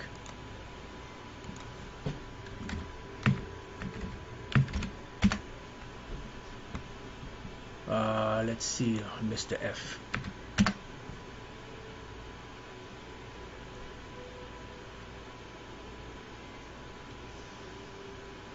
Yeah, this is the land of traffic. Right, and I saw that Elder Apostle Gabar put this earlier. I didn't get a chance to read it. Ezekiel 28:5. By thy great wisdom and by thy traffic hast thou increased thy riches, and thine heart is lifted up because of thy riches. And we know that the scriptures say what the scriptures say about increasing your riches unjustly. We just read it, that your wealth is going to be translated from one kingdom to another, which is going to be us. So the word traffic is rakalah, merchandise, traffic, trade. And this is what you have here.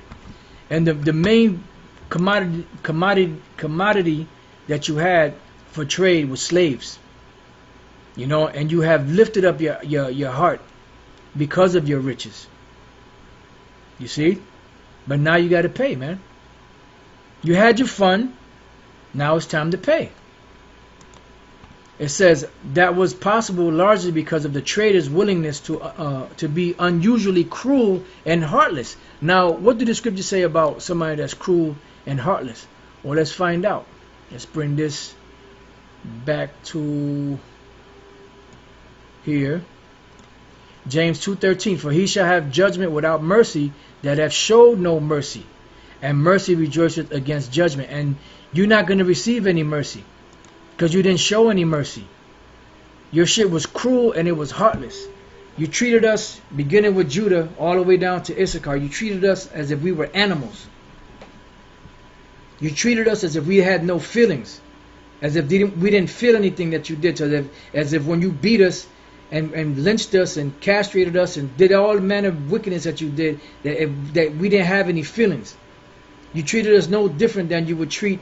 You treated the animals better than you treated us. So that's what you got to look forward to. And this ugly history, which is shameful spewing on your glory, is being brought out in the forefront on your ass. Even for a business built around the sale of human beings, as they committed atrocities, they appeared to relish. See? And to relish means they had extreme joy in it. They were extremely joyful in this. And this is why the Lord said that they thought that the Lord was altogether one and such as them. Because they did all this to us and nothing happened to them. But the Lord is just preserving you.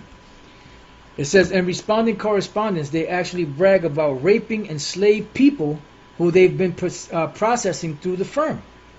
So here it is. They got an order for slaves to be brought from one plantation to the other.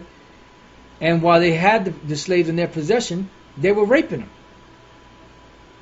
Said Calvin Schimmerhorn, a professor of history at Arizona State University, this seemed to be as much a part of Franklin and Armfield's culture of business as, say, going to the bar after a successful court case might be the culture of a successful law firm's business.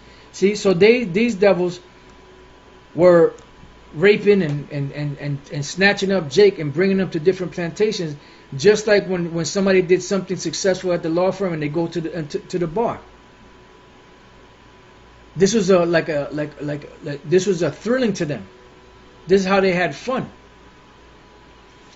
But now they got to pay. You had the fun, now you got to pay. Yet today, almost no one knows their names, but it's known now.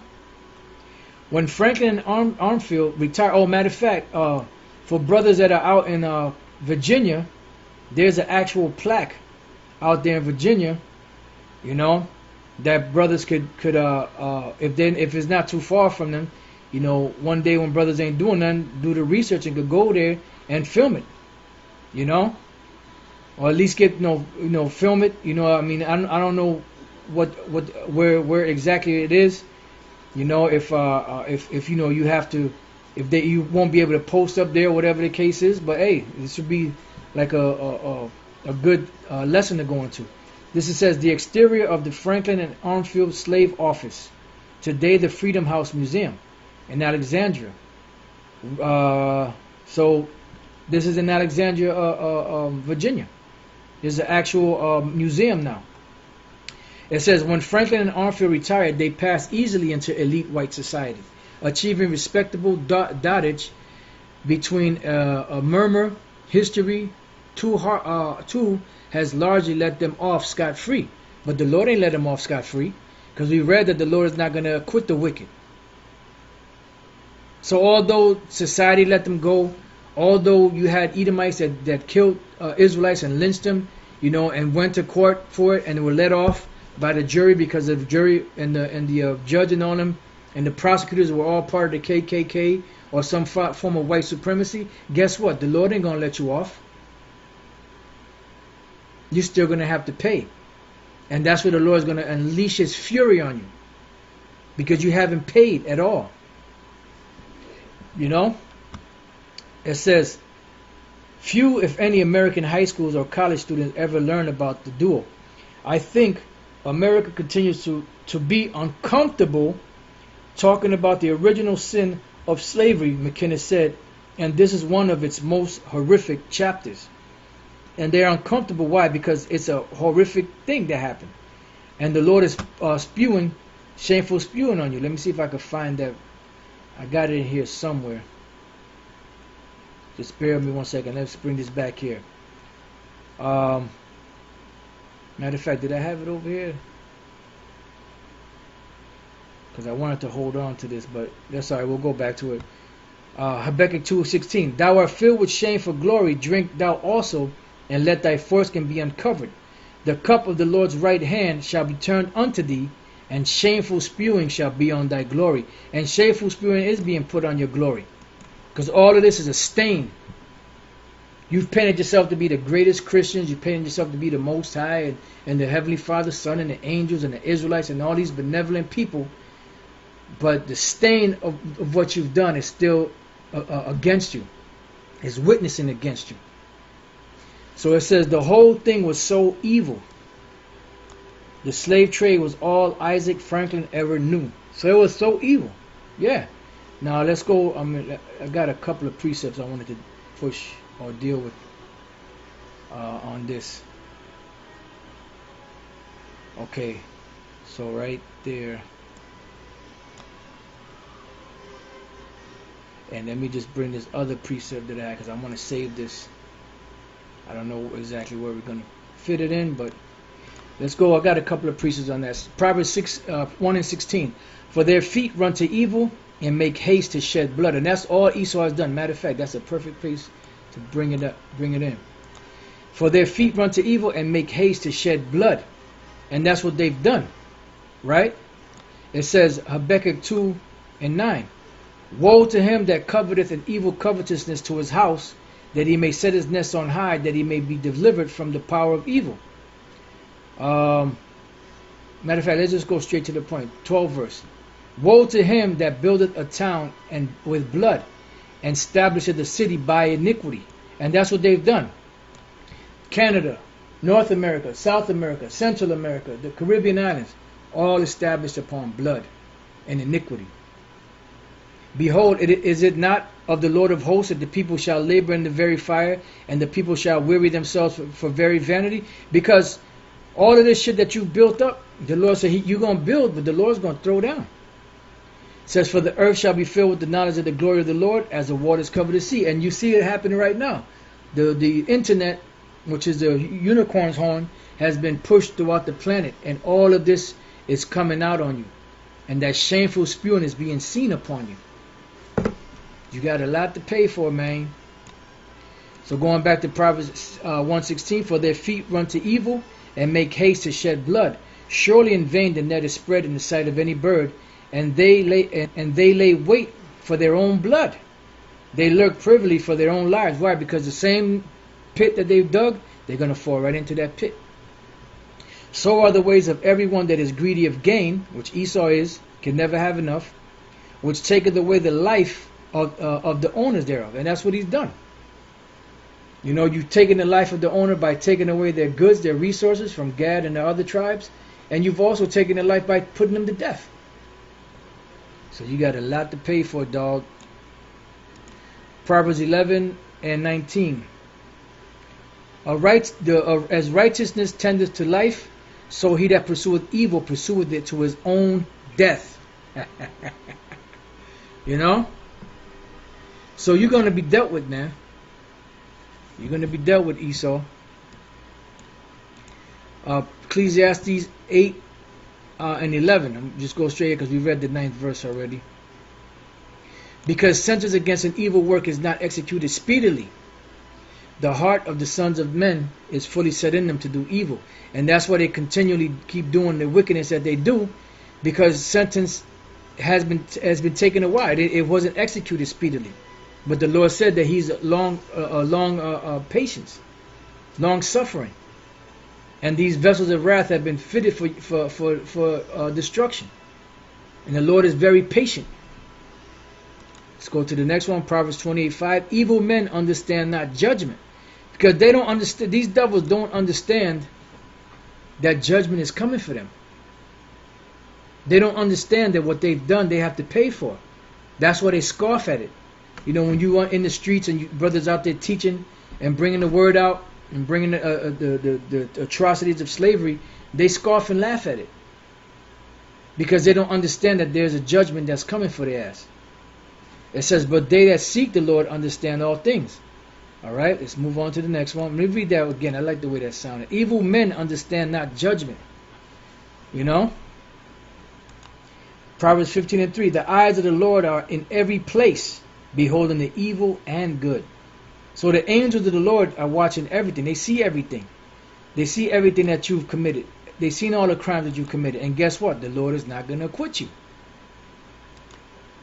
Proverbs 16:27. An ungodly man diggeth up evil, and his lips, and in his lips there is as a burning fire. Why? Because they did all of this and they bragged and boasted about it. But now you're gonna have to pay for it. Got a couple more precepts and we could close the lesson out. Psalm 64:6. They search out iniquities. So we got to read both of these again. Let's read this again. An ungodly man diggeth up evil, meaning they search for it. They can't sleep, as it says in, I believe it's Proverbs 4, unless they do some type of evil, unless they cause somebody to fall. And because it's in the power of their hand to do so, they continue to do it. And they have no fear that there's going to be any repercussions behind it, because they haven't paid for it yet. But it's coming. Micah 2:1. Woe to them that devise iniquity and work evil upon their beds. And that's all these devils do. When the morning is light, they practice it because it is in the power of their hand. And they covet fields and take them by violence, Esau, and houses and take them away. So they oppress a man and his house, even a man and his heritage. And we already read that if you do these things, you're heading for destruction. Proverbs 16:27. I will read it again. An ungodly man diggeth up evil, and in his lips there is as a burning fire. Now let's go to the next one. Psalm 64:6. They search out iniquities, they accomplish a diligent search, because they've been diligently searching, man. Both the inward thought of every one of them and their heart is deep. So all they do is finding ways that they can benefit, rob people, steal. You know, everything that they do is all about making money. You know, it's all about deception. It's all about getting over on somebody. There's nothing ever benevolent in this devil's intentions. James 5:1. Go to now, ye rich men, weep and howl for your miseries that shall come upon you. Your riches are corrupted, and your garments are moth-eaten, the way you got them. Your gold and silver is cankered, and the rust of them shall be a witness against you. Why? Because what is the rust of them? all the dirt that you've done, all the wickedness that you've done. And that's going to be a witness against you, because that's how you got all of your riches. And shall eat your flesh as they were fire, because America is going to be destroyed. You're going to make it through. America's going to be destroyed by thermonuclear destruction. You're going to make it because you're going to be the first crop of slaves. But after you serve your slavery, you're going to be burnt up. You have reaped treasures together for the last days. You know, you got your nest eggs and you got everything set up. You know, your summer homes and your winter homes. And, you know, some of you own islands. You're so rich you own islands. You know. So you have more than heart can wish, as it says in Psalms. Behold, the hire of the laborers who have reaped down your fields, which is of you kept back by fraud, crieth. So the people, the slaves cried, and the slaves today are crying. And the cries of them which have reaped are entered into the ears of the Lord of Sabaoth. Why? Because you don't fuck with the Lord's people, man. You caused a lot of grief to the Israelites. And boy, you should have never did that. You should have never did that, Esau. You should have never fixed your demonic ass to do that. But now you got to pay. You have lived in pleasure on earth. And who lives in pleasure more than these devils? And been wanton. You've been undisciplined. That's why the scriptures call you careless.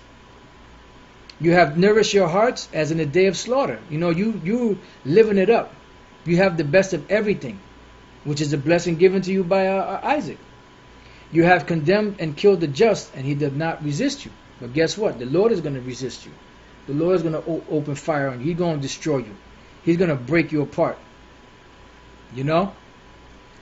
So with that, you know, pretty much that's, you know, and this is just one article out of many different things that these devils have done from the Washington Post, you know, which I said I put it in the description box, and you have here bars. They were once America's cruelest, richest slave traders. Why does no one know their names? So with that, I pray that you brothers have been edified. Until the next time I say, Shalom.